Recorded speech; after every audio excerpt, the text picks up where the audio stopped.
তোমরা কি জানো কালী পুজো কেন করা হয়? জেনে নাও কিছু তথ্য। সনাতন ধর্মমতে কালী বা কালিকা হচ্ছেন শক্তির দেবী।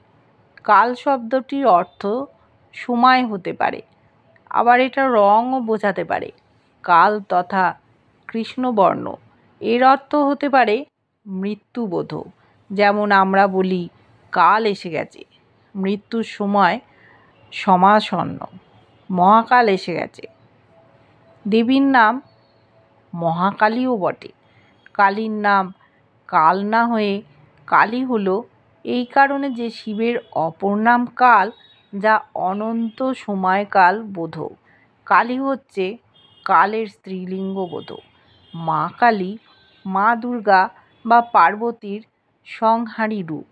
ঊনবিংশ শতাব্দীর সংস্কৃত ভাষার বিখ্যাত অভিধান শব্দকল্পদ্রুমে বলা হচ্ছে কাল শিবঃ তস্য পত্নী কালী, অর্থাৎ শিবই কাল বা কালবোধক, তাঁর পত্নী কালী। কালী হচ্ছেন মা দুর্গার বা পার্বতীর অপর ভয়াল রূপ। তিনি সময়ের পরিবর্তনের শক্তির সংহারের দেবী। তিনি কৃষ্ণবর্ণা বা মেঘবর্ণা এবং ভয়ঙ্করা। কালীর অন্য নাম শ্যামা বা আদ্যাশক্তি। সনাতন ধর্মাবলম্বী হিন্দু তথা বাঙালিদের কাছে এই দেবী বিশেষভাবে শক্তির দেবী রূপে পূজিত হন। এছাড়াও বাঙালি হিন্দু সমাজে দেবী কালীর মাতৃরূপের পুজো বিশেষ জনপ্রিয়। প্রধানত শাক্ত সম্প্রদায় কালী পূজা করে থাকে। তন্ত্র অনুসারে কালী দশ মহাবিদ্যা নামে পরিচিত। 10 জন প্রধান তান্ত্রিক দেবীর প্রথম। দশমহাবিদ্যার ইনি প্রথমা মহাবিদ্যা। শাক্তমতে কালী বিশ্ব ব্রহ্মাণ্ড সৃষ্টির আদি কারণ। বাঙালি হিন্দু সমাজে কালীর মাতৃরূপের পুজো বিশেষ জনপ্রিয়। দুষ্টের দমন আর শিষ্টের পালনের জন্যেই দেবী কালীর পুজো করা হয়। দেবী কালীর অসংখ্য নামের মধ্যে দক্ষিণ, সিদ্ধ, গুণ্য, ভদ্র, শ্মশান, রক্ষা ও মহাকালী।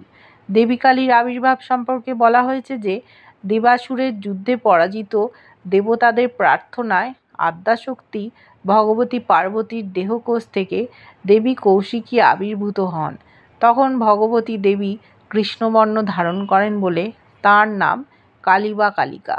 অতীত, বর্তমান ও ভবিষ্যৎ এই তিনটি কাল নিয়ে মহাকাল, আর সেই মহাকালের শক্তি কালী। অনন্তকালের সৃষ্টিরূপিণী পরমা প্রকৃতির রূপ এই মহাকালী।